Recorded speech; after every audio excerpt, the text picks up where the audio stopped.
Hi, Alicia. Hi, Jen. How are you? I'm good. I'm so happy that you're with me today. This is Alicia. So, Alicia generously agreed to share a little bit about her story. And what I'm really hoping is that this inspires any woman who is just uncertain that if she's capable of changing her life, or if she's capable of having love or creating something new or allowing her dreams to happen. So that's really what the conversation today is, to inspire. Alycia, so let's start. What led you to initially start seeking coaching with me?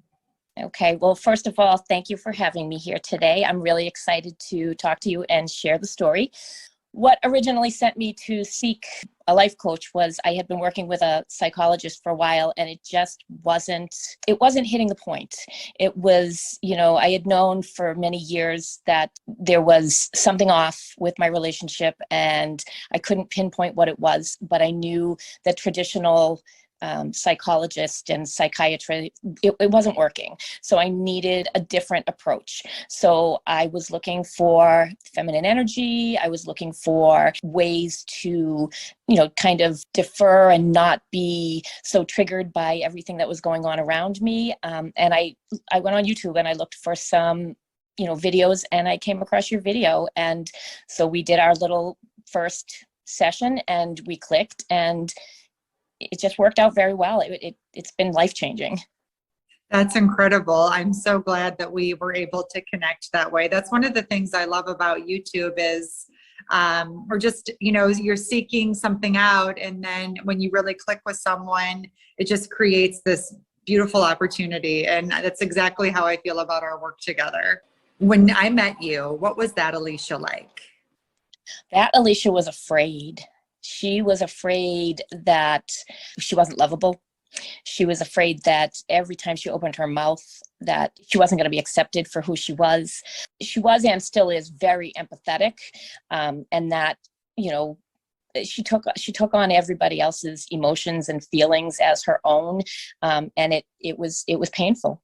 It was a painful time, but yeah. So she was That just Alycia just moved through life feeling just insignificant in many ways, unheard. unseen, unheard. Okay. Unseen, heard, insignificant, afraid, and it was painful. It was a painful. Mhm. What does life look like for you now after 2 years of steady work on yourself? And just for those of you that question the duration of my work with some clients, we're not always just working on one thing, right? Like, we work on so many different aspects of life and love. And I really believe that feminine energy is not to be compartmentalized. It's to be sort of spread through every area of life. And so just want to sort of speak to that, how I encourage women to use it everywhere, not just in the love area or the intimacy area, but everywhere in life. What would you describe life looking like now for you in that sense? I think life is just, it's like they say, it's like the oyster. Like, everything is there for you. You just have to choose it. You have to decide for yourself. You have to decide that you're worth it. You have to decide that your opinion matters, and that you have basically the right to thrive and go after it yourself. So today I'd say I'm much more confident. I don't look for nearly as much, and it's always a work in progress, but I don't look for nearly as much validation from others as I did in the past. I know that I'm enough as I am, and those who, do not see me that way are not going to be part of my life. And those who do, I welcome them in, open arms, and it's just beautiful. And you are, Jen is correct that it's not just about love, and it's about all of life. I mean, we have gone into, things from the workforce. We've dealt with, romantic relationships, but also relationships with one of my children who took on a lot of the personality from, my ex that I was working towards stepping away from. So we worked on a lot of different aspects of it. So, it's a well-rounded program. One aspect that I love that you shared about yourself is that you don't always feel 100% confident or validated but you know yourself well enough now to observe that and still show up for yourself. Like it's okay to put yourself out there, even though you don't feel 100% confident, secure, or ready, but you're going to love yourself through those challenges anyway. And it's in that showing up that you face something greater within yourself that needs to heal, right? Yes, that's correct. And I think one of the biggest things that I did that set that ball in motion was, I always felt that I needed to justify myself. I needed to let people know why I was getting divorced, why I was unhappy in my marriage, and all of the negative things that were projected onto me. I felt that I needed to justify that. And then one day I just decided, I know in my heart who I am, and I know what I experienced. So I don't need to have somebody else validate that for me. So one day I was out for a walk, and a few of my neighbors had said, "What happened? Why did this happen?" And I literally looked at them and I said, that is a story between me and my ex, and I don't feel that I need to justify myself. I know my story. I know my truth, and I'm going to live in the fact that I did what was best for me. I love that. And that set me free. That really set me free to not worry. I was so worried what others would think for so long. I'm very empathetic, as I mentioned. So I just worried about my image, how other people were going to see me, how they were going to portray me. And now it's more important how I portray myself. Exactly. And it's okay to be terribly misunderstood because you know Correct. who you are at the end of the day. What would you say your biggest challenge was in our work together? Oh boy.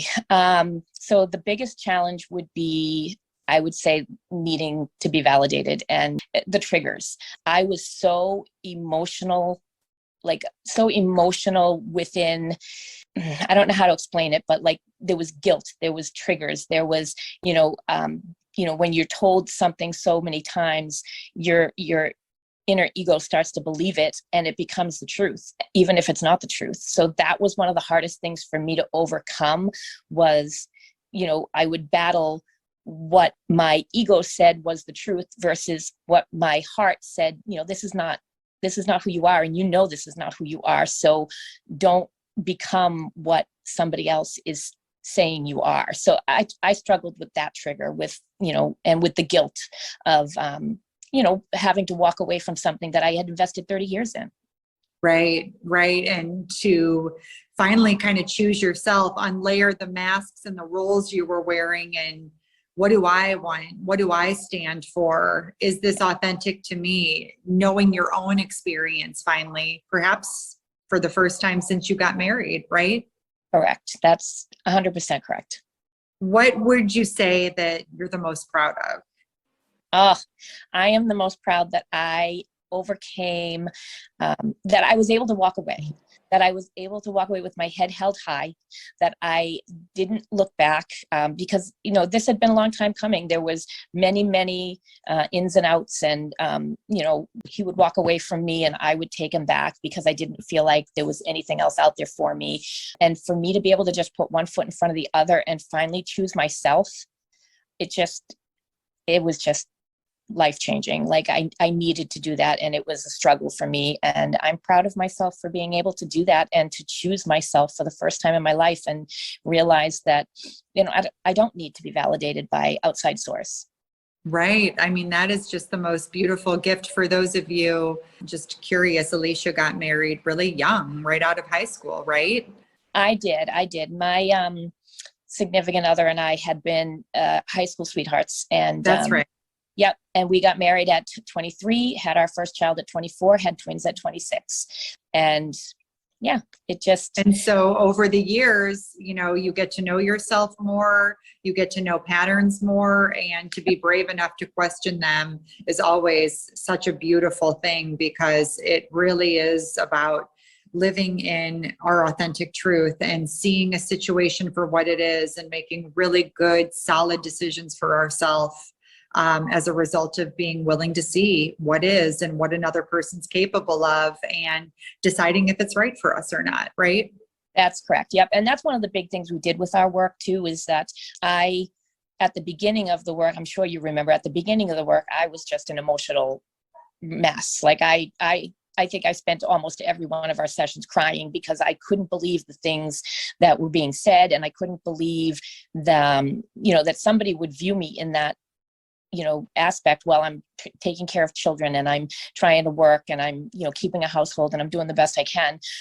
But for me, it was just hard. It was trying to get past that. And you were instrumental in helping me realize that this is not something that you created. This is a projection on you. This is how this other individual may feel about themselves, but because they can't accept it for themselves, they want you to, it's better for them to make somebody else feel that way so that, they can feel better about themselves. And that was a huge, huge obstacle for me to overcome, was that it wasn't always me. It was a lot of projection. Right. That's such a huge thing. What are you most excited about now moving forward in your life? Can you tell us what your life looks like now and where you're excited to go? Yeah, my life is amazing right now. I have managed to secure my home for my disabled son, which I didn't mention earlier, but my youngest son has a disability. So I'm super proud of that, and I did it 100% for him, to make sure that his future was going to be secure and mine as well. But, I'm so excited for that. I've got a great job. I have a new relationship in my life that's phenomenal, and I wouldn't change it for the world. It's amazing. And it was just the most unexpected turn of events, how it all came about. So I'm really happy with that. And yeah, I have a lot of, I've constantly got a smile on my face now. I'm, happy just knowing that whatever I want in life, I can put my foot forward and achieve it. Like And can you also share that your new relationship is drastically different, right? Absolutely. The quality of man you've attracted is drastically different. Would you say that that's a fair statement? Very fair statement. That's beyond a fair statement. He shows me every day how he cares about me. It's phenomenal. And you've become more comfortable receiving and being in your feminine energy and allowing a man to give to you and to cherish you and to know you and to see you. That vulnerability, right? Do you feel like you've kind of transformed your relationship with vulnerability in that sense? Yeah, in a sense, I believe I have. Like it's all inner work, and then everything that you want actually is. It just comes. It'll come to you, and when you start believing in yourself, then other people are going to believe in you, and you're going to attract a different energy. It's beautiful. And it's so true. It's so true, right? We don't attract what we want, but we attract who we're being. And I love just seeing your journey and your progress and where you are now, because Alycia is such a strong, kind person. I can't even, say how much of those qualities she embodies, because she's been through so much and she has come out on top, knowing herself and knowing that no matter what beautiful things are unfolding on the outside, she holds this steadiness and this internal strength within herself now. And that is just the biggest gift that we can give to ourselves, really. Yep. Absolutely. Absolutely. Well, thank you so much, Alycia, for being with me today to talk about all this. I value you so much. Is there anything else you want to say before I end this? I just want to thank you for all of the support and encouragement that you gave me through the past 2 years, because I really believe that I'd probably still be struggling if I hadn't found you. It was definitely something that I needed, and it came into my life at the right time.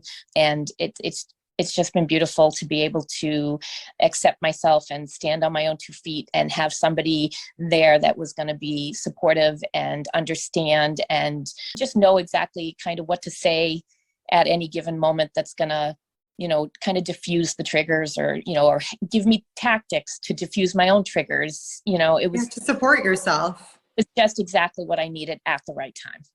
And the last thing I want to ask is, you did the Attract Him Forever group program. What would you say to any woman who is interested in investing in herself or doing group coaching with other women who she may not know, or just navigating this work with a group of women? What would you say your experience was with that, and would you recommend it? I would highly recommend it, because one of the aspects of the group coaching is that you're going to find out you're not the only one experiencing this. There are other women out there experiencing the same thing, and they feel like they're alone too.